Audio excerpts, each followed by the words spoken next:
Village पुराना था, भुला दिया गया था। उसकी खाली गलियों में धूल जमी हुई थी। विलेज का दिल सुनसान था, सिवाय उस पुराने बरगद के पेड़ के। वो पेड़ विलेज के ग्राविस्तान में खड़ा था। उसकी जड़ें मोटी और गांठदार फैली हुई थीं, जैसे लोभी उंगलियां। विलेज वाले कहते थे कि यह पेड़ फुसफुसाता है। बरगद का पेड़ एक पहचान था, डर का एक साइन। लोग एक कर्स के बारे में फुसफुसाते थे।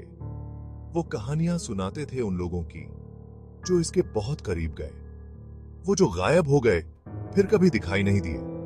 हवा ने बरगद के पेड़ की पत्तियों को हिलाया। ये फुसफुसाहट जैसा लग रहा था, मुर्दों की फुसफुसाहट, पेड़ के काले रहस्य की फुसफुसाहट। बहुत पहले एक क्रूर महाराजा उस देश पर राज करता था। वो अपनी लालच और क्रूरता के लिए जाना जाता था। वो जो चाहता था ले लेता था, चाहे उसकी कोई भी कीमत हो। एक दिन उसकी नजर आशा पर लाई। आशा विलेज की सबसे खूबसूरत महिला थी। वो दयालु और सौम्य थी। महाराजा उसे पाने की ठान ली। उसने अपने सैनिकों को उसे अपने महल में लाने के लिए भेजा, लेकिन आशा ने मना कर दिया। आशा की अवज्ञा ने महाराजा को क्रोधित कर दिया। वो अपने सैनिकों के साथ विलेज में घुस गया। वो आशा को जबरदस्ती ले गया। किसी ने भी उसे रोकने की हिम्मत नहीं की। ग्रामीण डर के मारे ट्रेम्बलिंग रहे थे। महाराजा ने आशा को अपने महल में कैद करके रखा। उसने उसे जवाहरात और बारीक कपड़े दिए, लेकिन आशा को बस अपनी आजादी चाहिए थी। वो अपने विलेज और अपने लोगों के लिए तरस रही थी। एक रात आशा भाग निकली। वो अंधेरे जंगल से एस्केप दी। महाराजा के रक्षक उसका पीछा कर रहे थे। उन्होंने ट्रियों के बीच उसका पीछा किया। उन्होंने उसे गांव के किनारे पर घेर लिया। आशा जानती थी कि वो उन्हें पीछे नहीं छोड़ सकती। उसने विलेज की तरफ वॉचिंग। उसके चेहरे से आंसू बहने लगे। अपनी मरती हुई सांस के साथ उसने महाराजा और विलेज को श्राप दिया। उसने कसम खाई कि उसकी आत्मा हमेशा के लिए बरगद के पेड़ को हॉन्ट। विलेजर्सों को आशा का बेजान शरीर बरगद के पेड़ के नीचे मिला। उन्होंने उसे वहीं दफना दिया। उसकी कब्र को एक साधारण पत्थर से चिह्नित किया गया। फुसफुसाहट जल्द ही शुरू हो गई। पहले वो शांत थी, मुश्किल से सुनाई देती थी। फिर वो लाउडर हो गई और स्ट्रॉन्गर। लोग गायब होने लगे। वो बिना किसी निशान के गायब हो गए। एक दिन एक किसान बरगद के पेड़ के पास अपने खेतों में काम करने गया। वो फिर कभी नहीं दिखा। एक और दिन एक युवती कुएं से पानी लाने गई। वो भी गायब हो गई। ग्रामीण डर के मारे फुसफुसाए। आशा का कर्स सच था। बरगद का पेड़ भूखा था। भाग 5। एक शहर के लड़के की रिटर्न। साल बीत गए। विलेज भुतहा शहर बन गया। फुसफुसाहट जारी रही। वो खाली गलियों में गूंजती रही। वो बरगद के पेड़ की पत्तियों को हिलाते रहे। कोई भी पेड़ के पास जाने की हिम्मत नहीं करता था। अब और नहीं। तभी रघव विलेज आया। वो शहर का एक युवक था। उसने विलेज और बरगद के पेड़ के बारे में कहानियां सुनी थीं, कर्स और गुमशुदगी के बारे में स्टोरीज। रघव एक संशयवादी था।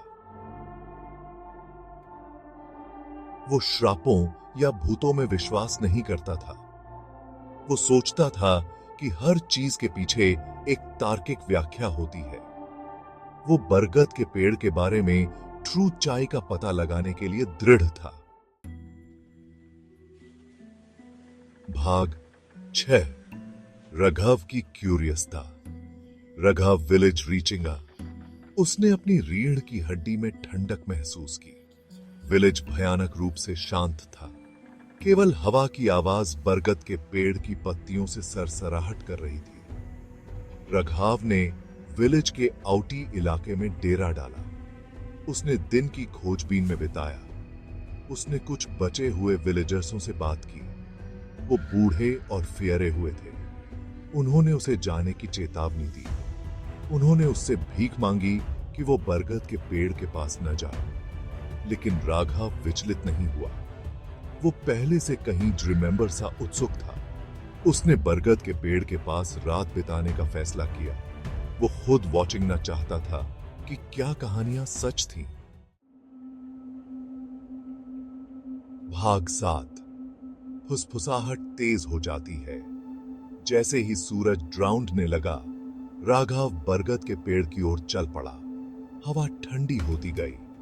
फुसफुसाहट तेज हो गई। ऐसा लग रहा था जैसे वो पेड़ से ही आ रही हो। राघव ने अपनी रीढ़ की हड्डी में सिहरन महसूस की। वो बरगद के पेड़ के नीचे बैठ गया। उसने अपनी नोटबुक और पेन निडाक। वो हर उस चीज को लिखना चाहता था जो वो वॉचिंग था और सुनता था।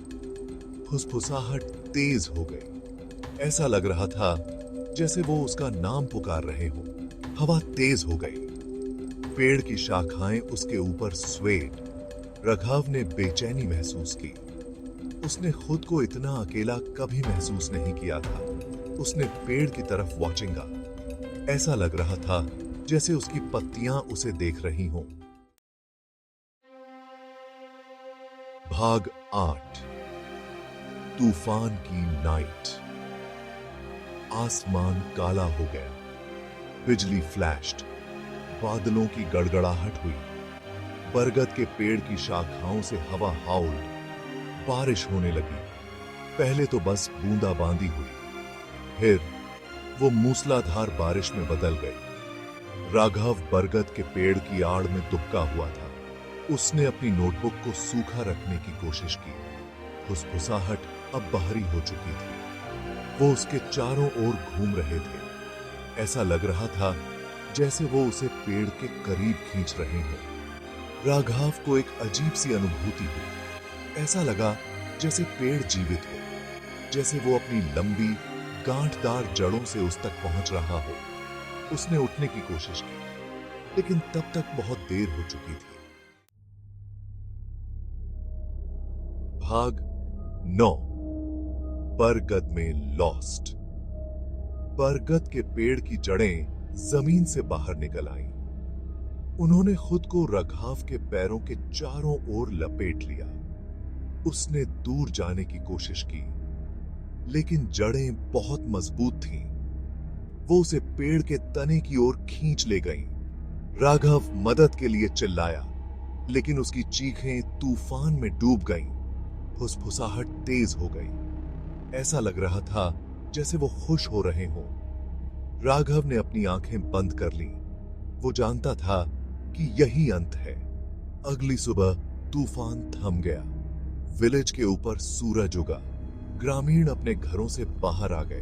उन्होंने वॉचिंगा कि राघव चला गया था। उसकी सिर्फ नोटबुक बची थी, जो बरगद के पेड़ के नीचे खुली पड़ी थी। भाग 10। विलेज को याद है।